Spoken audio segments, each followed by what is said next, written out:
hadapanmu, di hadapanmu. Segala ciptaannya sorak merayakan kemenanganmu. Yesus Tuhanku, hatiku percaya padamu. Engkaulah perisai hidupku. Jiwaku bersorak bagimu. Engkaulah Tuhan dan Rajaku. Oh, segala yang bernafas sujud dan menyembah di hadapanmu, di hadapanmu. Segala ciptaannya sorak merayakan kemenanganmu. Yesus Tuhanku, hatiku percaya padamu. Haleluya. Engkaulah perisai hidupku. Jiwaku bersorak bagimu. Engkaulah Tuhan dan Rajaku. Sebab Engkaulah perisai, menara dan kota benteng kami Tuhan. Jika Engkau di pihak kami, siapa lawan kami? Hatiku percaya padamu. Engkaulah perisai hidupku. Jiwaku bersorak bagimu. Engkaulah Tuhan dan Raja kami. Engkaulah Tuhan dan Rajaku. Come on, church. Hatiku percaya padamu. Engkaulah perisai hidupku. Jiwaku bersorak bagimu. Engkaulah Tuhan dan Rajaku. Mari angkat puji kemenangan kita di hadapan Tuhan. Percaya padamu. Sebab Dialah perisai dalam hidup kami. Engkaulah perisai hidupku. Jiwaku bersorak bagimu. Engkaulah Tuhan dan Rajaku. Engkaulah Tuhan dan Rajaku. Engkaulah Tuhan dan Rajaku.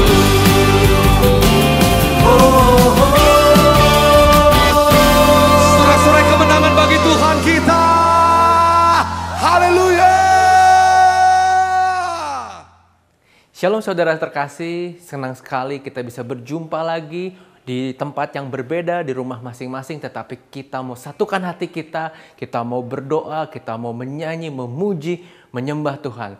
Karena kita percaya walaupun kita ada di dalam lembah kekelaman, walaupun kita ada di dalam padang gurun, walaupun kita ada di dalam fase yang sulit di dalam hidup kita percaya Tuhan tidak pernah meninggalkan kita. Tuhan selalu menyertai kita. Mari siapkan hati kita untuk berdoa. Bapa, kami bersyukur kalau hari ini kami bisa bersatu, bersekutu bersama saudara-saudara seiman kami. Kami mau memuji Tuhan, kami mau menyembah Engkau, kami mau meninggikan nama-Mu. Kami ada di tempat yang berbeda-beda, kami ada di rumah kami masing-masing. Kami mau mendirikan mezbah di tempat kami masing-masing. Sehingga nama Tuhan ditinggikan dimanapun jemaat-jemaat Tuhan, dimanapun orang percaya berada. Sebentar kami mau siapkan hati kami mau berikan yang terbaik, kami mau menyanyi, bersorak untuk Engkau. Di dalam nama Tuhan Yesus. Yang siap mari katakan amin. Shalom Bapak Ibu Saudara sekalian yang diberkati Tuhan. Saya percaya kita ada di tempat ini, kita ada di rumah, dimanapun semua karena anugerah Tuhan, karena kekuatan Tuhan. Oleh sebab itu mari kita nyatakan Tuhanlah kekuatan kita, Tuhanlah perisai kita. Mari katakan ini. Tuhanlah kekuatan dan mazmurku. Ya gunung batu dan keselamatanku, hanya padamu hatiku percaya. Kaulah menara dan kota perlindungan. Ku mau selalu bersyukur, sebab cintamu padaku takkan pernah berubah. Hatiku percaya, walau bumi bergoncang, gunung-gunung beranjak, namun kasih setiamu tak pergi dariku. Haleluya, terima kasih Tuhan, Engkaulah kekuatan kami. Mari sama-sama kita katakan, Tuhanlah kekuatan dan mazmurku. Dia gunung batu dan keselamatanku. Hanya padamu hatiku percaya. Kaulah menara dan kota perlindungan. Sama-sama, ku mau selalu bersyukur, sebab cintamu padaku takkan pernah berubah. Hatiku percaya, walau bumi bergoncang, gunung-gunung beranjak, namun kasih setiamu tak pergi dariku. Musik memuji Tuhan, haleluya. Bersama-sama kita bertepuk tangan. Engkau melihat setiap kami Tuhan. Kami bersyukur Tuhan, sebab Engkaulah kekuatan kami dan perisai kami. Haleluya. Sama-sama kita katakan, kita bersyukur. Ku mau selalu bersyukur, sebab cintamu padaku takkan pernah berubah. Hatiku percaya, walau bumi bergoncang, gunung-gunung beranjak, namun kasih setiamu tak pergi dariku. Lebih tinggi lagi katakan, ku mau selalu bersyukur, sebab cintamu padaku takkan pernah berubah. Hatiku percaya, walau bumi bergoncang, gunung-gunung beranjak, namun kasih setiamu tak pergi dari. Sekali lagi katakan, ku mau selalu bersyukur, sebab cintamu padaku takkan pernah berubah. Hatiku percaya, walau bumi bergoncang, gunung-gunung beranjak, namun kasih setiamu tak pergi dariku. Kasih setiamu tak pergi dariku. Kasih setiamu tak pergi dariku. Haleluya, Engkaulah kekuatan kami Tuhan. Terima kasih Tuhan, kami bersyukur. Yes Tuhan, katakan haleluya. Terima kasih Tuhan. Oh, terima kasih Tuhan, Engkau baik. Kami bersyukur Tuhan. Tiba saatnya Engkau berbicara buat setiap kami melalui firman-Mu Tuhan. Biarlah Tuhan, tetap kami andalkan Engkau, sebab Engkaulah kekuatan kami. Engkaulah perisai kami Tuhan. Thank you Jesus. Kami mau terus menyembah-Mu Tuhan, menaikkan syukur kita. Katakan terima kasih Tuhan, Engkau baik. Oh haleluya. Oh terima kasih Tuhan, kami ada Tuhan, Semua karena kemurahan-Mu. Engkau yang memberi kekuatan, oh, kepada kami. Jesus, Engkau penolong kami, Engkau perisai kami Tuhan. Haleluya. Yes Tuhan, kuasa-Mu sempurna Tuhan. Ketika kami lemah Tuhan, kuasa-Mu bekerja buat kami. Kami bersyukur Tuhan. Kami bersyukur memiliki Allah seperti Engkau Tuhan Yesus. Engkau melawat setiap kami di rumah-rumah, dimanapun Tuhan. Mari Tuhan berkati setiap kami. Tuhan melindungi kami, memberikan kekuatan. Terima kasih Tuhan. Mari dengan iman katakan, kuasa-Mu Tuhan. Kuasa-Mu nyata di dalam kelemahanku. Kekuatan-Mu menopang seluruh hidupku. Dari mana datang pertolonganku? Hanya Yesus pertolonganku.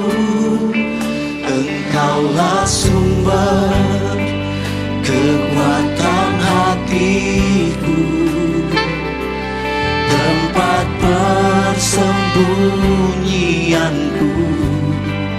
Engkau penolong di saat susahku, tempat perlindunganku.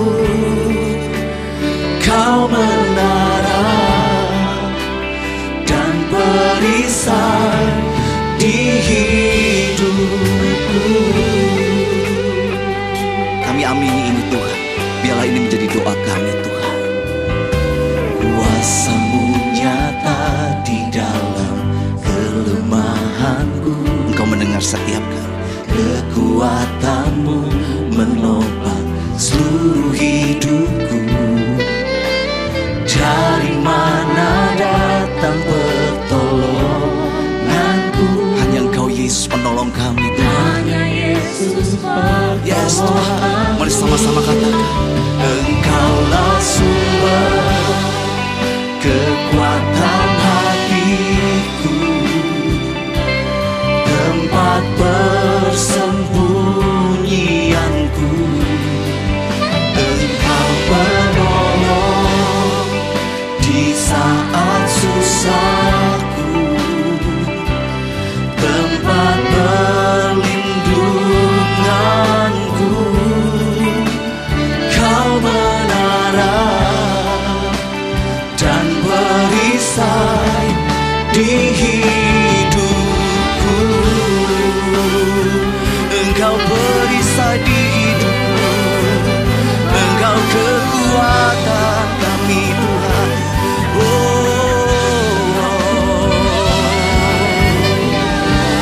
Jesus, lebih tinggi lagi katakan, Engkaulah sumber kekuatan hatiku, tempat persembunyianku. Engkau penolong, Engkau penolong di saat susahku, tempat perlindunganku. Kau menara dan perisai di hidupku. Kau menara dan perisai. Kau menara dan perisai di hidupku. Mari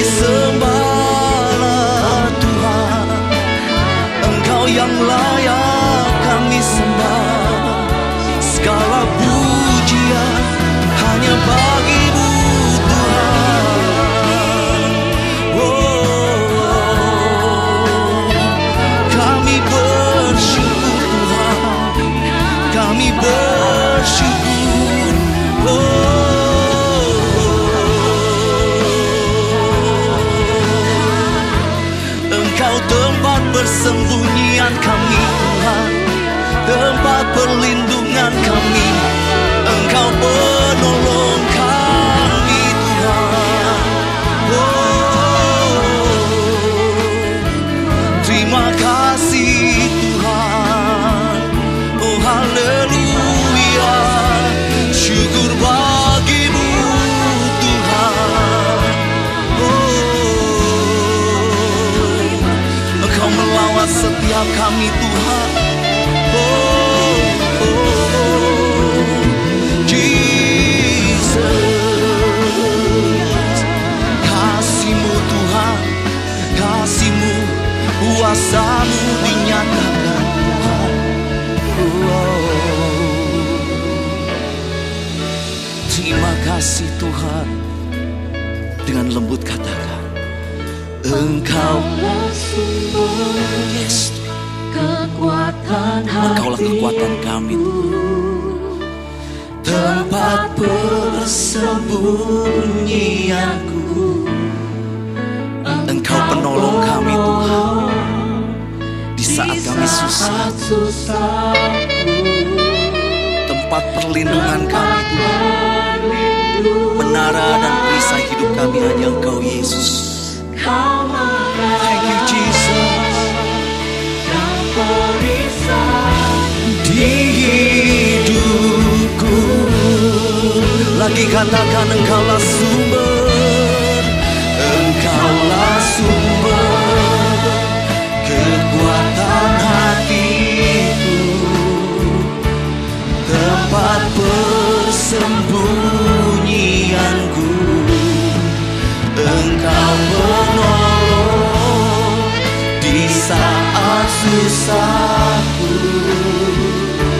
tempat perlindunganku.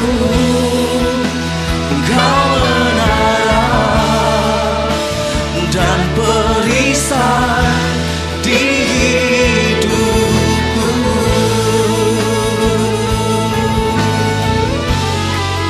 Kau menara dan perisai di hidupku.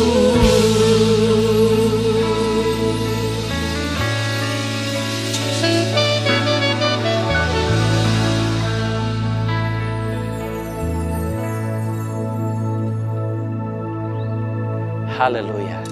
Mari Bapak Ibu Saudara siapkan hati kita untuk mendengarkan firman-Nya. Tuhan, hari-hari ini mungkin tidaklah mudah bagi kami untuk kami lalui. Namun ajarkan kami untuk tetap percaya dan fokus memandang hanya kepada Tuhan, bukan yang lain. Dan ajarkan kami untuk tetap yakin dalam perjalanan masa padang gurun ini Tuhan tetap bersama dengan kami.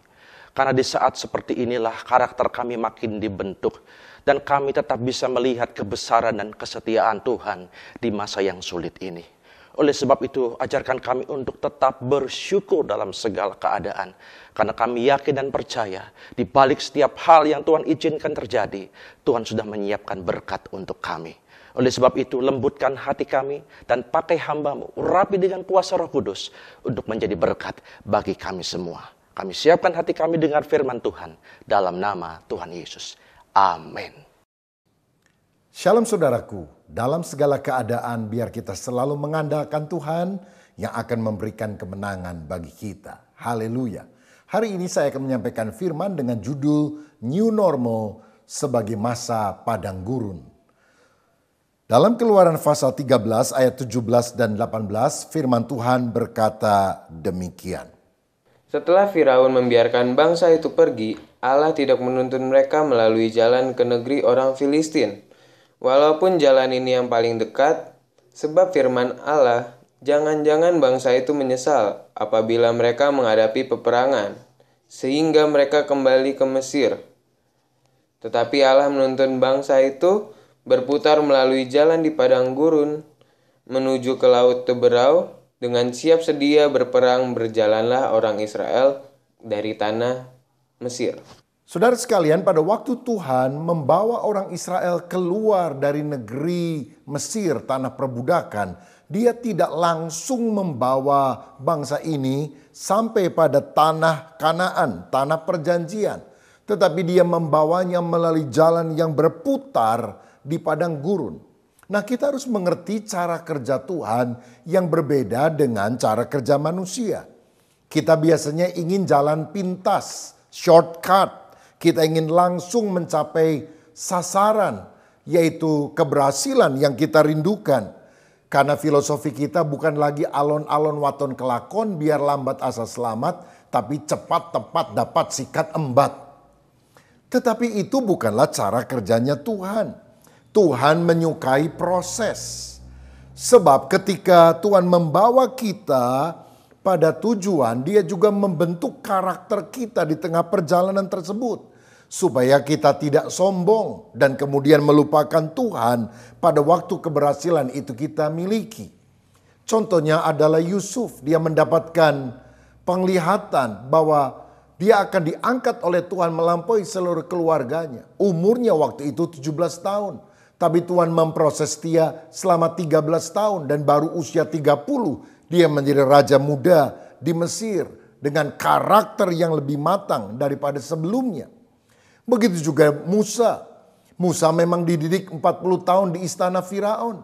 Tetapi ketika dia berkata, aku mampu mengeluarkan orang Israel, I'm something. Justru Tuhan memproses dia 40 tahun. Dia harus ada di padang gurun Midian. Sampai dia berkata, I'm nothing. Aku gak bisa apa-apa. Dan di sanalah Tuhan menjumpai dia dan memberikan kemampuan untuk dia bisa memimpin orang Israel keluar dari Mesir. Dan dia akhirnya berkata, God is everything. Saudara-saudara, masa padang gurun tampaknya tidak menyenangkan. Tapi itulah cara Tuhan untuk memproses umat pilihannya. Nah, apa yang dimaksudkan dengan masa padang gurun? Masa padang gurun bisa berarti masa yang sukar dalam kehidupan kita. Misalnya ketika kita harus melewati pandemi COVID-19 ini. Lalu ada krisis keuangan. Mungkin beberapa mengalami usahanya makin seret. Gaji dipotong.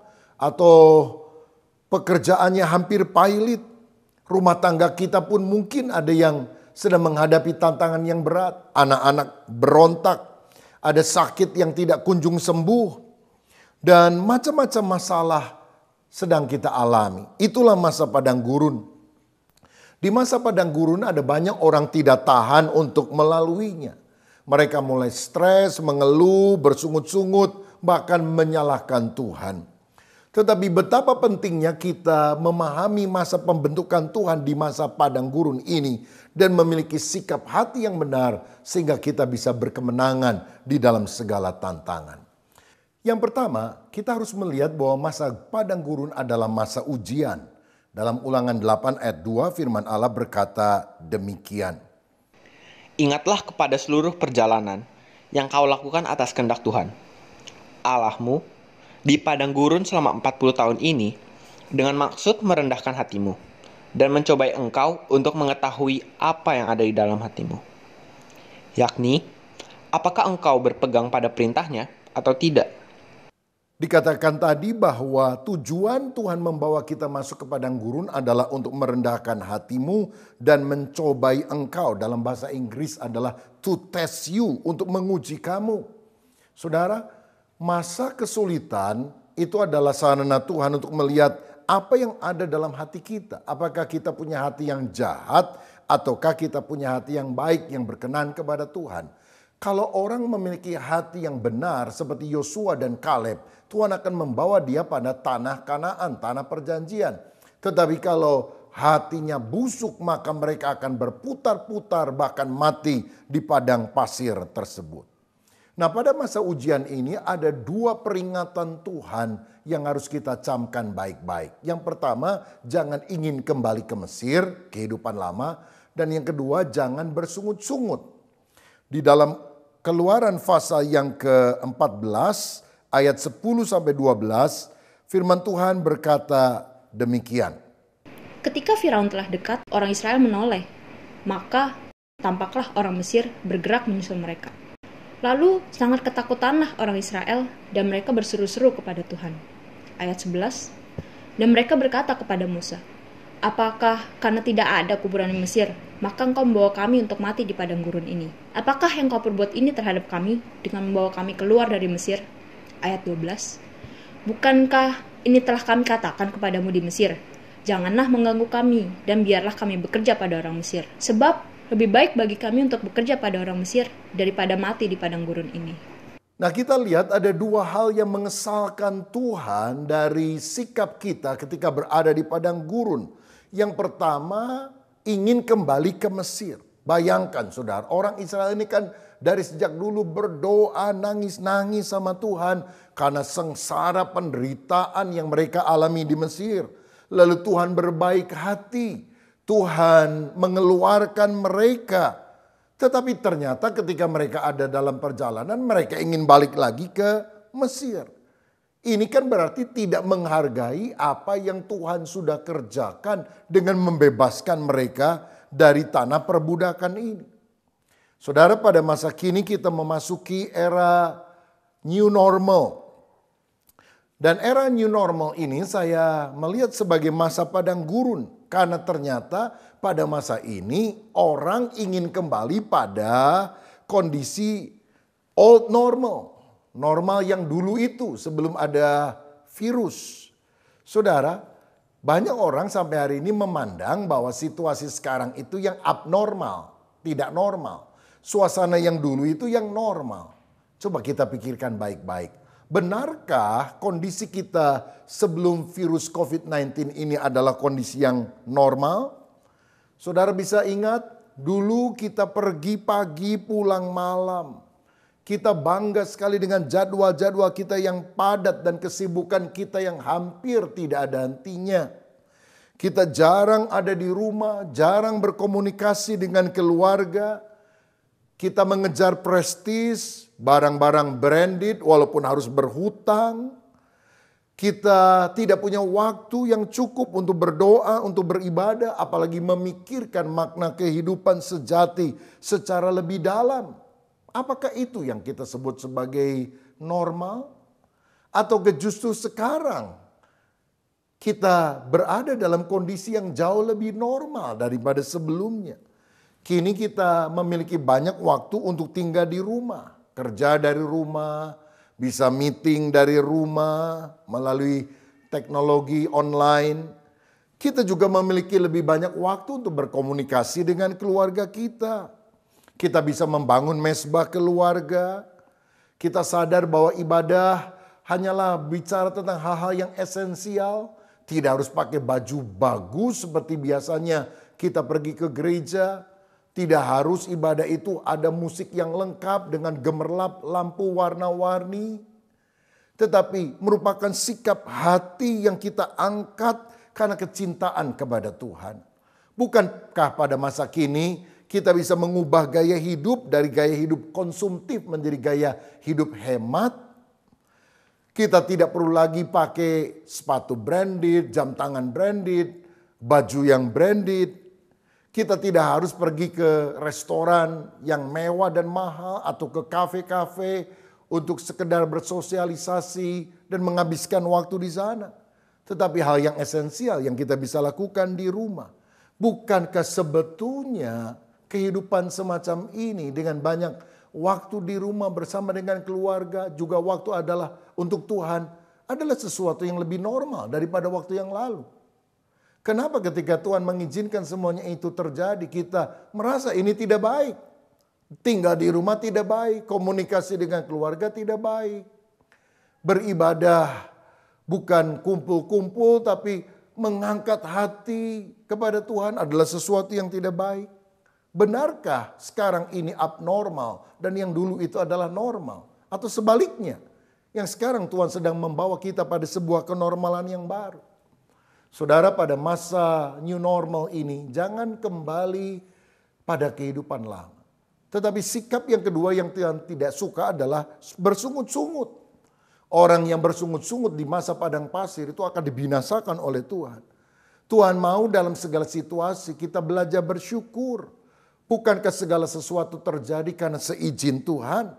Dan kalau Tuhan mengizinkan peristiwa ini terjadi, itu adalah untuk kebaikan kita, orang yang percaya kepadanya. Jadi pandanglah masa padang gurun sebagai masa ujian, dan biarlah kita lulus dari ujian ini. Yang kedua, saya melihat masa padang gurun adalah masa pembentukan karakter. Dalam Ulangan 8 ayat 2 dan 3 tadi dikatakan demikian.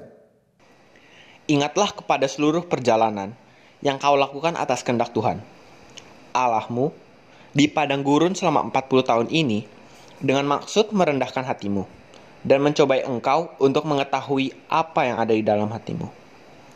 Yakni, apakah engkau berpegang pada perintahnya atau tidak? Ayat 3.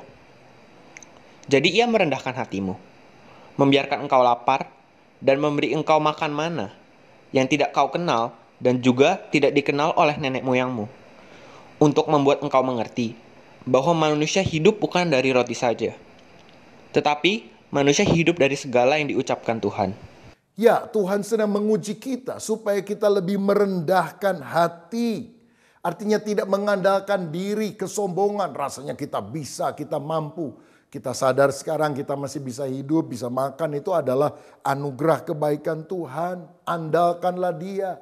Karenanya Tuhan di tengah masa kekeringan, kelaparan ini memberikan mana, roti dari surga yang secukupnya kita bisa nikmati di dalam kehidupan ini. Kita harus sadar, manusia tidak hidup dari kekuatannya, tapi dari firman Allah yang telah menjadikan dari yang tidak ada menjadi ada. Tuhan juga ingin agar kita menjadi orang yang lebih sabar, lebih ulet di dalam prosesnya. Tahukah saudara bahwa kesulitan seringkali memisahkan orang yang besar dari orang yang kecil. Orang yang kerdil dari orang-orang yang punya mentalitas sebagai pemenang. Di Amerika Serikat ada banyak perkebunan kentang. Dan satu kali pada waktu panen, orang-orang mulai memanen kentang, memisahkan yang besar dari yang kecil, memilah, memasukkan dalam mobil dan baru kemudian membawanya ke pasar. Tetapi seorang petani kentang tidak melakukan hal itu. Dia masukkan seluruh kentangnya kecil dan besar ke dalam truknya dan dia langsung bawa ke pasar. Orang-orang bilang, kamu akan rugi kalau jualan seperti itu. Kamu campurkan yang besar dan kecil. Tapi dia bilang, saya punya cara. Dia pergi ke pasar bukan lewat jalan pintas, tapi jalan berputar, jalan berbatu-batu, jalan yang paling jelek. Dan ketika truknya itu melewati jalan berbatu-batu itu, gruk. Apa yang terjadi saudara sekalian? Hukum alam berlaku. Ketika truk mulai tergoncang-goncang, maka kentang yang besar naik ke atas, yang turun melorot semua ke bawah. Dan ketika dia sampai ke pasar, semua orang melihat bahwa kentang yang dibuka dari truknya itu besar-besar semuanya. Nah, kalau jalan yang tidak nyaman saja memisahkan kentang kecil dan besar, kehidupan yang tidak nyaman juga memisahkan mana orang yang punya karakter yang tangguh, sabar, ulet, dengan karakter yang tidak tangguh. Biarlah Tuhan memproses karakter kita, sehingga karakter kita menjadi karakter seperti yang Yesus inginkan. Yang ketiga, kita melihat bahwa masa padang gurun adalah masa belajar. Belajar untuk apa? Yang pertama, kita harus belajar memegang kebenaran firman Tuhan. Karena firman Tuhan itu lebih daripada kenyataan yang kita bisa lihat secara kasat mata. Dalam Matius 4 ayat 1 firman Tuhan berkata, maka Yesus dibawa oleh Roh ke padang gurun untuk dicobai iblis. Yesus dipimpin oleh Roh Kudus untuk masuk pada masa padang gurun. Dan dia mengalami pencobaan daripada si iblis. Tetapi mengapa Yesus menang? 3 kali godaan iblis itu dipatahkan dengan kalimat, ada tertulis. Ada tertulis, ada tertulis. Saudara-saudara, di masa kesulitan jangan hanya melihat sesuatu yang nampak dengan mata jasmani. Tapi pegang kebenaran firman. Apa yang tertulis di dalam Alkitab. Karena firman itu menciptakan dari yang tidak ada menjadi ada. Saya ambil contoh. Kalau misalnya saudara sakit, saudara periksa ke laboratorium, ada data yang keluar. Dan saudara pergi ke dokter, dokter berkata penyakit Anda ini dan sebagainya. Memang itu adalah kenyataan. Tetapi bukankah kita punya kebenaran firman? Seperti dalam 1 Petrus 2 ayat 24 yang berkata, oleh bilur-bilur Yesus kita sudah disembuhkan. Saudara, faktanya berkata saya sakit. Tapi firman yang luar biasa yang menciptakan dari yang tidak ada itu menjadi ada. Ketika kita pegang kita berkata, ada tertulis, saya sudah disembuhkan oleh bilur Yesus. Dan kalau engkau terus memperkatakan perkataan firman, maka kuasa supranatural itu akan mengalahkan hal-hal yang sifatnya natural. Masa padang gurun ini adalah masa di mana kita harus belajar lebih mengandalkan firman daripada apa yang kita pikir. Aduh, secara manusiawi kita khawatir, penghasilan kita merosot. Aduh, nanti gimana ya kehidupan kita ke depan. Tapi pegang firman Tuhan. Aku memelihara kamu senantiasa. Aku tidak akan membiarkan engkau. Aku akan memberkati engkau. Dan kalau kita pegang firman, kita akan hidup berkemenangan. Kita juga perlu belajar pada masa padang gurun ini untuk mendengar suara Tuhan. Dalam Lukas 3 ayat 2 dikatakan, pada waktu Hanas dan Kayafas menjadi imam besar, datanglah firman Allah kepada Yohanes anak Zakaria. Di mana? Di padang gurun. Di padang gurun Yohanes mendengar suara Tuhan.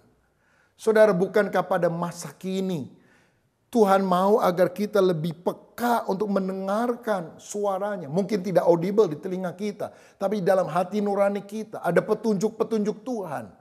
Seringkali Tuhan berbicara dengan lembut dalam hati kita, tapi selama ini kesibukan membuat kita menganggap remeh suara Tuhan tersebut. Sekarang dengarkanlah suaranya. Dalam Yesaya pasal 30 ayat 20 dan 21, firman Tuhan berkata demikian. Dan walaupun Tuhan memberi kamu roti dan air serba sedikit, namun pengajarmu tidak akan menyembunyikan diri lagi. Tetapi matamu akan terus melihat Dia. Ayat 21. Dan telingamu akan mendengar perkataan ini dari belakangmu. Inilah jalan. Berjalanlah mengikutinya, entah kamu menganan atau mengiri. Nah, bukankah hal yang dicatat oleh ayat ini merupakan kondisi yang sedang kita alami? Kita hanya punya roti dan air serba sedikit. Tapi pengajaran firman Tuhan itu terus berbicara kepada kita. Lagi pula Dia berbicara kepada kita di dalam hati kita. Inilah jalan, berjalanlah mengikutinya ke kanan, ke kiri. Saudara, Tuhan menuntun kita dan biarlah masa ini adalah waktu di mana kita banyak bersaat teduh, mendengarkan Tuhan berbicara kepada kita lewat firman-Nya, lewat bisikan Roh Kudus dalam hati kita, sehingga kita dituntun pada jalan yang benar. Yang keempat, saya lihat bahwa masa padang gurun adalah masa mengalami Tuhan. Masa padang gurun itu memang tidak menyenangkan. Padang gurun bukan tempat yang nyaman, tetapi padang gurun adalah tempat di mana Tuhan pun hadir. Seperti orang Israel di padang pasir. Mereka selalu melihat kehadiran Tuhan lewat tiang awan dan tiang api. Dan kehadiran Tuhan itu membawa mujizat di dalam kehidupan mereka. Ulangan 8 ayat 4 mencatat hal ini. Bayangkan saudara, di padang pasir Tuhan memberikan mana, roti dari sorga, air keluar dari batu karang. Bahkan pakaian mereka tidak buruk selama 40 tahun. Kakinya tidak bengkak selama 40 tahun. Saya kalau pergi ke Amerika misalnya belasan jam di pesawat, itu kaki bisa bengkak, saudara. Tapi mereka jalan 40 tahun tidak bengkak. Bukankah ini pemeliharaan Tuhan yang luar biasa? Saya percaya pada masa padang gurun ini, Tuhan juga akan menyatakan kemurahan-Nya dalam hidup saudara. Dia akan pelihara hidup saudara. Seperti Elia di tepi sungai Kerit dipelihara oleh Tuhan. Seperti Elia di Sarfat juga dipelihara oleh Tuhan. Walaupun kelihatannya serba sedikit, tetapi pemeliharaannya nyata di dalam kehidupan. Yesaya 43 ayat 18-20 lebih jauh berkata demikian. Firman-Nya, janganlah ingat-ingat hal-hal yang dahulu, dan janganlah perhatikan hal-hal yang dari zaman purbakala. Lihat, aku hendak membuat sesuatu yang baru, yang sekarang sudah tumbuh, belumkah kamu mengetahuinya? Ya, aku hendak membuat jalan di padang gurun dan sungai-sungai di padang belantara. Binatang hutan akan memuliakan aku, serigala dan burung unta. Sebab aku telah membuat air memancar di padang gurun dan sungai-sungai di padang belantara untuk memberi minum umat pilihanku. Alkitab berkata, jangan ingat-ingat yang dulu. Lihat, aku membuat segala sesuatu yang baru, something new. Dan Tuhan berkata, di padang gurun Tuhan akan menciptakan sungai. Dan kemudian ada air yang memancar di tengah padang gurun. Sehingga umatku bisa minum. Ini bicara soal apa? Soal keajaiban. Pada masa kesulitan ada pemeliharaan Tuhan. Saya percaya kalau engkau sungguh beriman kepada Tuhan, masa sulit ini justru engkau lebih banyak alami mujizat. Ada pemeliharaan Tuhan yang di luar akal kita. Sehingga kita sadar, kita hidup bukan karena kekuatan diri kita. Kita sungguh-sungguh bergantung kepada Tuhan dan firman-Nya. Puji Tuhan. Dan yang kelima, masa padang gurun itu adalah masa yang sementara. Padang gurun itu adalah masa yang sebentar. Tidak selamanya kita berada di padang gurun. Karena Tuhan akan menuntun kita sesuai janjinya. Masuk pada the promised land, tanah perjanjian. Negara yang sangat bagus yang Tuhan janjikan. Ini yang dicatat dalam Ulangan 8 ayat 12 sampai ayat 16. Yang berbunyi demikian. Dan supaya apabila engkau sudah makan dan kenyang, mendirikan rumah-rumah yang baik serta mendiaminya, dan apabila lembu sapimu dan kambing dombamu bertambah banyak, dan emas serta perakmu bertambah banyak, dan segala yang ada padamu bertambah banyak, jangan engkau tinggi hati, sehingga engkau melupakan Tuhan Allahmu yang membawa engkau keluar dari tanah Mesir, dari rumah perbudakan.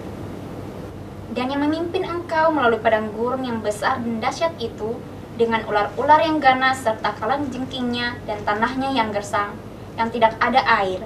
Dia yang membuat air keluar bagimu dari gunung batu yang keras, dan yang di padang gurun memberi engkau mana yang tidak kenal oleh nenek moyangmu, supaya direndahkannya hatimu dan dicobainya engkau hanya untuk berbuat baik kepadamu akhirnya.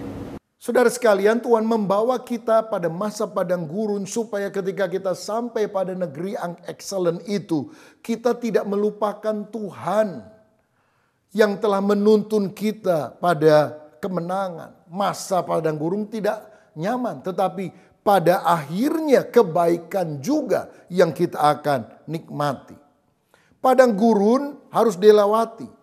Tapi padang gurun bukan tempat tinggal atau tujuan terakhir dari hidup kita.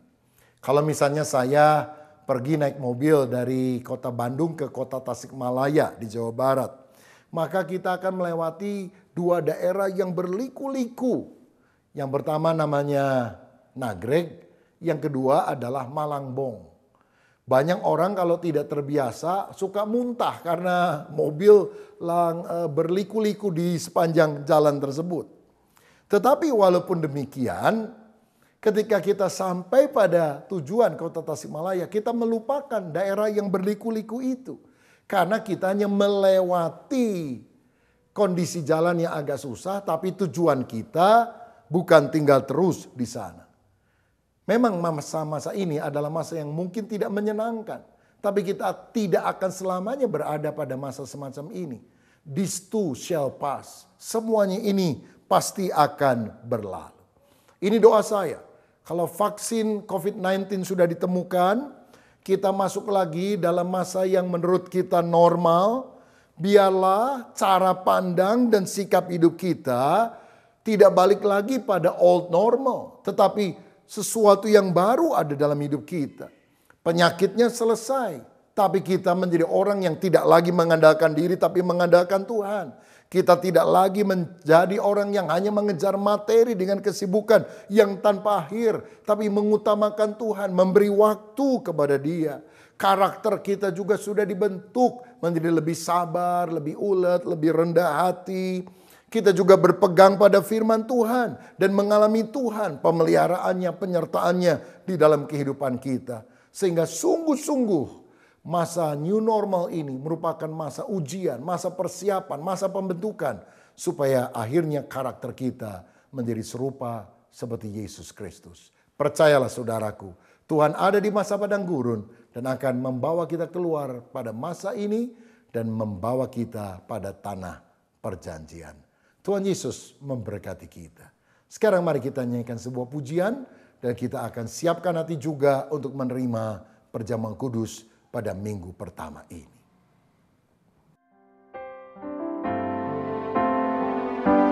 Ku yakin saat kau berfirman, ku menang saat kau bertindak. Hidupku hanya ditentukan oleh perkataanmu. Amin. Ku aman karena kau menjaga. Ku kuat karena kau menopang. Hidupku hanya ditentukan oleh kuasa-Mu. Amin. Bagi Tuhan tak ada yang mustahil. Bagi Tuhan tak ada yang tak mungkin. Mujizatnya disediakan bagiku. Ku diangkat dan dipulihkannya. Saudara sekalian, saat ini kita akan menerima perjamuan kudus. Alkitab berkata, sebab apa yang telah kuteruskan kepadamu telah aku terima dari Tuhan, yaitu bahwa Tuhan Yesus pada malam waktu ia diserahkan, mengambil roti dan sesudah itu ia mengucap syukur atasnya. Ia memecah-mecahkannya dan berkata, inilah tubuhku yang diserahkan bagi kamu, perbuatlah ini menjadi peringatan akan aku. Mari kita siapkan roti di tangan kanan kita. Apakah saudara percaya roti yang diberkati ini ada persekutuan dengan tubuh Tuhan Yesus yang telah dipecah-pecahkan karena dosa-dosa kita? Amin. Mari kita makan dalam nama Tuhan Yesus Kristus.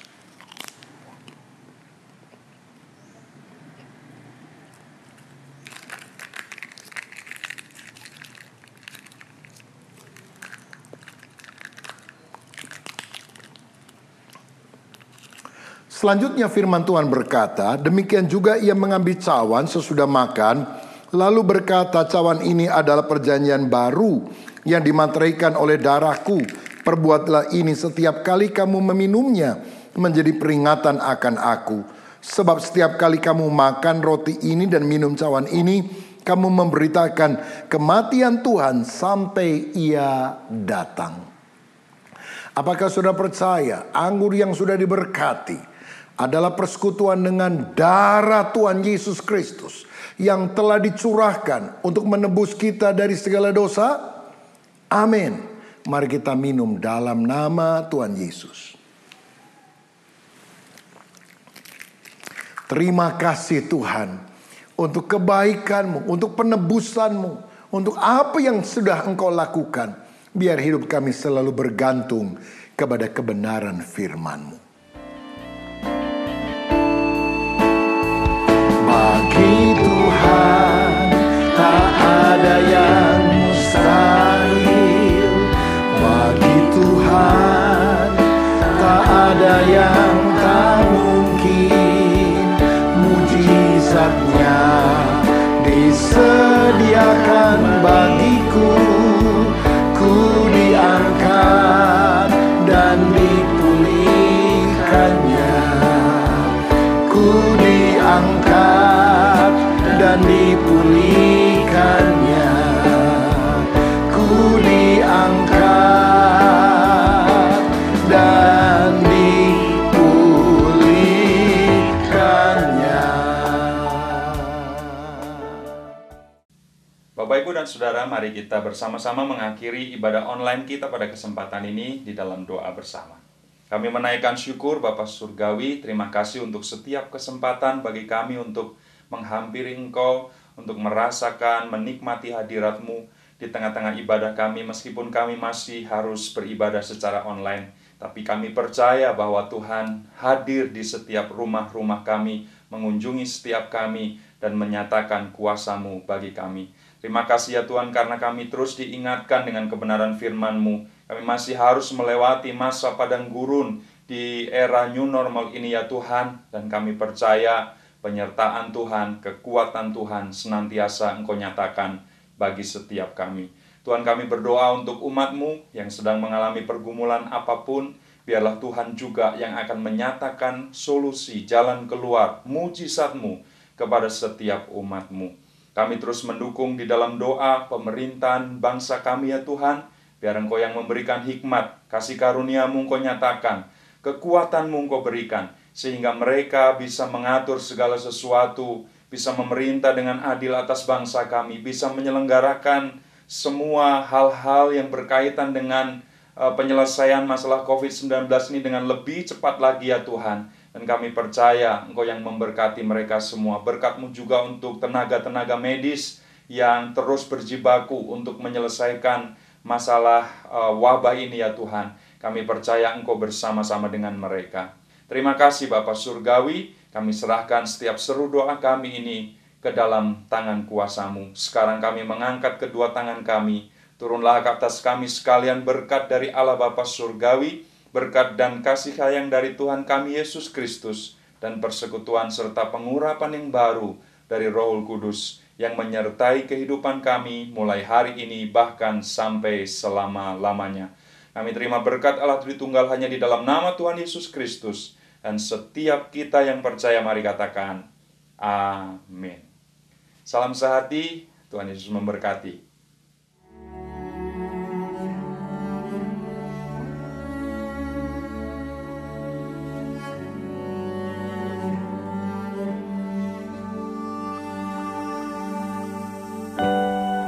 Berdiam di kaki-Mu, masuki hadirat-Mu, kulihat kemuliaan-Mu, ku mencari wajah-Mu. Ku berdiam di kaki-Mu, masuki hadirat-Mu,